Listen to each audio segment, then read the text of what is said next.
ओम गजाननं भूतगणाधि सेवितं कपीत जम्बो प्रचारभक्षणं उमास्तं शोकविनाशकारकं नमामि विदेश्वर सर्वपात्रं। मंच पर उपस्थित हमारे परम आदरणीय महामंत्री महामंडलेश्वर महाराज नवल किशोर दास जी महाराज, हमारे दिल्ली संत महामंडल के संगठन मंत्री श्री कंचन गिरी जी महामंडलेश्वर जी, हमारे कोषाध्यक्ष श्री वीरेंद्र पुरी जी महाराज, सतीश दास जी, समस्त पत्रकार बंधुओं, ये आपको इसीलिए हम लोगों ने विशेष रूप से कि संत महामंडल की इनकी बनाने का क्या आवश्यकता क्यों पड़ी कि 25 वर्ष पहले इसको बनाना पड़ा। 4 तारीख को 1999 में जो है ये दिल्ली संत महामंडल NCR, इसमें राजस्थान का कुछ हिस्सा है, हरियाणा भी है और अपना उत्तर प्रदेश, ये सभी जितने NCR का क्षेत्र है, तो और भी NCR का बहुत विस्तार हुआ है। पुराना समय का NCR का जो इच्छा है उसमें जितने भी हमारे महात्मा साधु संत रहने वाले हैं उसमें करीब लगभग 450 महात्माओं का यहाँ पर वास रहता है। छोटे बड़े मंदिर जो है यहाँ पर सभी छोटे बड़े मंदिर लेकर यहाँ पर जब सबसे पहला शीला दीक्षित जी मंत्री बनी थी, मुख्यमंत्री यहाँ पर, तब ये विषय आया कि उन्होंने एक प्रस्ताव पास करने का विचार बनाया कि भाई यहाँ पर कोई भी जानवर किसी भी मंदिर में नहीं रहेगा। तो हम लोग बोले कि गाय का जो दूध है उसे हमारा विषय होता है, अगर उसको हम नहीं रखेंगे तो कहाँ ये होगा। तो ये फिर हमारे एक रमाकांत गोस्वामी जी थे, तो उनके पास में हम लोग गए, वो भी उनके बातचीत किया, फिर शीला दीक्षित से उनको मिलाया और वो प्रस्ताव को जो है उन्होंने विधानसभा में नहीं रखा, वो रुक किया। तो फिर उस टाइम हम लोग मन में विचार हुआ कि एक संगठन होना चाहिए, कलियुग संघीय शक्ति, कि अभी जैसे आप पत्रकारों का एक संगठन है ऐसा हमारा साधुओं का भी एक संगठन होना चाहिए। क्योंकि हम लोगों के पास में क्या आशीर्वाद लेने के लिए तो सब नेता लोग, बड़े बड़े लोग, सभी लोग आते हैं, परंतु जब काम पड़ता है उनके पास जाते हैं तो महाराज बोले देखो सिस्टम की है तो अपने हिसाब से आप देख लो, कोई अदालत में चले जाओ, कोई कुछ है, तो बहुत जगह मंदिर तोड़ देते हैं। और जो बहुत जो प्राचीन मंदिर बने हुए रहते हैं, बहुत से साधु महात्मा संस्था रजिस्ट्रेशन नहीं करवाते हैं, बहुत से साधु ऐसे है कि तो भजन में रहते हैं, सरल महात्मा रहते हैं। तो ऐसे ही बहुत सी समस्याओं को लेकर सभी हमारे संत महात्माओं के मन में ये चिंतन हुआ कि एक दिल्ली संत महामंडल होना चाहिए। तो उस समय में जो है 99 में ये जो है 1999 में दिल्ली संत महामंडल का रजिस्ट्रेशन हुआ।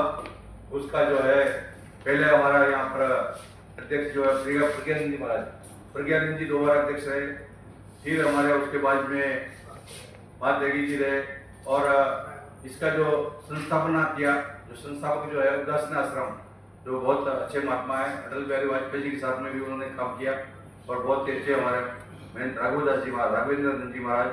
जो उदासीन आश्रम पंचकुला रोड में रहते हैं, उन्होंने इसका संस्थापन अध्यक्ष जो है, जहाँ का कार्यालय भी वहाँ पर बना हुआ है, ये उदासीन आश्रम जो है आरामबाग पंचकुला रोड नई दिल्ली में,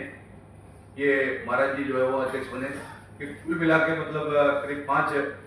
अध्यक्ष और 6 अध्यक्ष हो चुके हैं, हमें 7वां अध्यक्ष हम लोग को बनाया।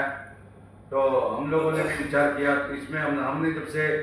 इसमें अध्यक्ष करीब 1 साल के आसपास हुआ है, तो हम सभी हमारे जितने भी सहयोगी संत है जितने यहाँ बैठे हुए हैं, उनका पूर्ण सहयोग से हम लोगों ने क्या है कि बहुत से जो शरणार्थी हिंदू है उनके लिए और बहुत से स्कूलों में, कॉलेजों में बहुत से बच्चे जो है वंचित समाज से है, बहुत से जो साधारण स्कूलों में पढ़ते हैं, छोटे छोटे विद्यालयों में है, उनके लिए कुछ आर्थिक सहयोग है। दिल्ली में जो आप देखिए कि अभी पूरा गैस का चैम्बर बन गया है, हम लोग समय समय पर जो है पर्यावरण को लेकर कुछ वृक्ष वगैरह लेकर, पिछले बार भी हमने 1 लाख वृक्ष के आसपास में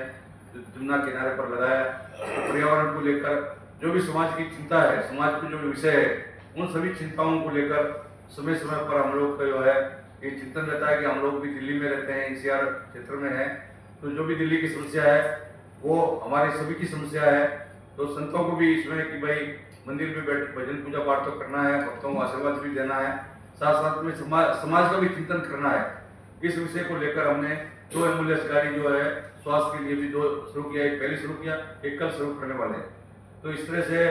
और एक हमारा गाय के लिए कोई लंगड़ा है, लूला गाय वगैरह है, उसके लिए एक वाहन की तैयार किया। 3 वाहनों की व्यवस्था जो है हम लोगों ने किया हुआ है। कहीं भी गाय दुर्घटना होता है, उस गाय को जो है वो गौशाला में पहुंचाना है या उसको इलाज करवाना, इस तरह से बहुत सारा चीज़ों छोटे छोटे चीज़ों को लेकर जो है उनका चिंतन किया और उसके बाद में हम लोग इसका कार्य करते हैं। आगे आने वाले समय में अगर 25 वर्ष हम रजत जयंती के रूप में मना रहे हैं, 25 वर्ष अक्षरधाम मंदिर में जो है हम लोगों को हॉल का उपलब्ध करवाया। अक्षरधाम संस्था को भी हम लोग धन्यवाद देते हैं, आभार व्यक्त करते हैं कि उन्होंने निःशुल्क रूप से अपने को वहाँ पर जो है साधुओं की व्यवस्था वगैरह, भोजन की व्यवस्था सब उन्होंने करने का पूर्ण आश्वासन दिया है। कल जो है 9 बजे से लेके 12 बजे तक है, तो आप जितने भी पत्रकार बंधु है, इलेक्ट्रिक मीडिया, प्रिंट मीडिया, सभी साधारण आमंत्रित है, यूट्यूब के हैं, जो भी है, सभी जो चिंतन करते हैं, जो भी अपने विचारक है, वो सभी लोग उसमें आमंत्रित है। सब लोगों को हमने निमंत्रण दिया है। अभी आने वाले समय में हम लोगों को मन में है कि बहुत से जगह पर हमारे जो मंदिर वगैरह होते हैं उसमें क्या है कि भगत लोग जो है कोई मूर्ति फट गया, कोई मूर्ति जो है खंडित हो गया,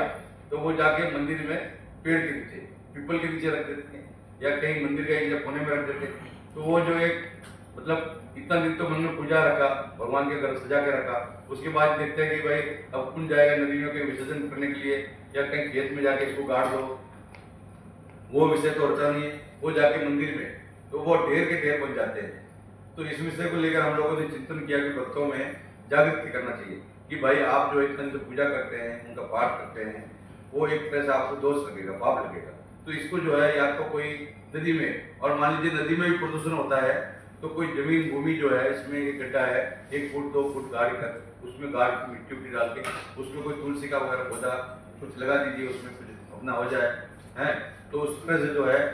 विशेष रूप से ये जो है एक विषय ये भी है। और दूसरा ये जैसे बहुत जगह पर हमारा, क्योंकि भारत के गणना में क्या होता है कि पूरा भारत वर्ष में जो सरकार का गणना के हिसाब से बोले कि 7 लाख साधु है, और उसमें साधु जो होंगे तो 1 लाख 2 लाख, और जो भिखारी, वो भिखारियों को भी साधु नहीं गिनते वो लोग। सरकार के आंकड़े में जो है जो भिक्षा मांगने वाले वो भी साधु गिनते वो लोग, है ना जी। तो इसमें क्या है कि हम लोगों को कुछ ऐसा ये सभी चीज़ों को चिंतन करना है, विचार करना है। ये हमने जब पहले ऐसा होता था कि जब अपने किन्नर है, हमारे शास्त्रों में भी किन्नर का वर्णन हुआ है और भी बहुत जगह पर है उनका, तो ऐसा है कि उसमें पासपोर्ट वगैरह में किन्नर जाति जो है वो मुसलमान जाति लिखा जाता था। तो हमने बोला भाई जिस जाति का है उसको वो जाति लिखना चाहिए। तो हमने जो है हरिगिरी जी महाराज जो हमारे अखाड़े में उनको बात किया, तो उनको अखाड़े में शामिल किया। फिर हमारे जो अपने वीके सिंह जी थे, अपने विदेश राज्य मंत्री, तो उनको भी बोला कम से कम ये सुधार पासपोर्ट में होना चाहिए। तो उन्होंने फिर एक तो ये और एक गुरु और शिष्य की परंपरा, जैसे भाई वहाँ पर पिता का नाम लिखते हो, शिष्य का भी नाम लिखा जाता है, तो 2 चीज़ों का जो है संशोधन भी हुआ। तो ऐसा पर विषय हमारा दिल्ली संत मंडल में बहुत सी जगह पर उठाता रहता है कि जैसे हम लोगों ने एक बार में यहाँ पर पटाखे के लिए मना किया, लोग एक वर्ष ग्रुप मनाने के लिए, और सबका लोग सुझाव होगा, उसके में भी हम सुझाव करेंगे। और विशेष रूप से एक नंबर भी हम लोग जारी करेंगे कि भाई कोई भी संत को कोई परेशानी है, कोई तो हेल्पलाइन नंबर, उस नंबर को करेंगे तो उससे पूरा कोई भी करेंगे वहाँ से, तो वो अपने कार्यालय में आकर संपर्क करके उनका समाधान करना है। इस तरह से बहुत सारी चीज़ों को लेकर विशेष रूप से हम जो है 21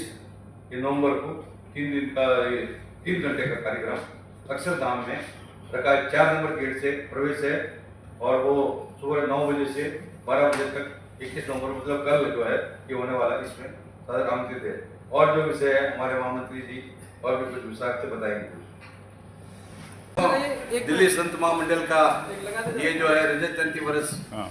ये मनाया जा रहा है। तो कल 9 बजे से 12 बजे तक हमारे जितने भी साधु संत है दिल्ली के, वो सभी वो साधारण आमंत्रित है। दिल्ली संत महामंडल का गौरव का वर्ष है कि 25 वर्ष हमने समाज और राष्ट्र की सेवा में पूर्ण किया है। हर हर महादेव।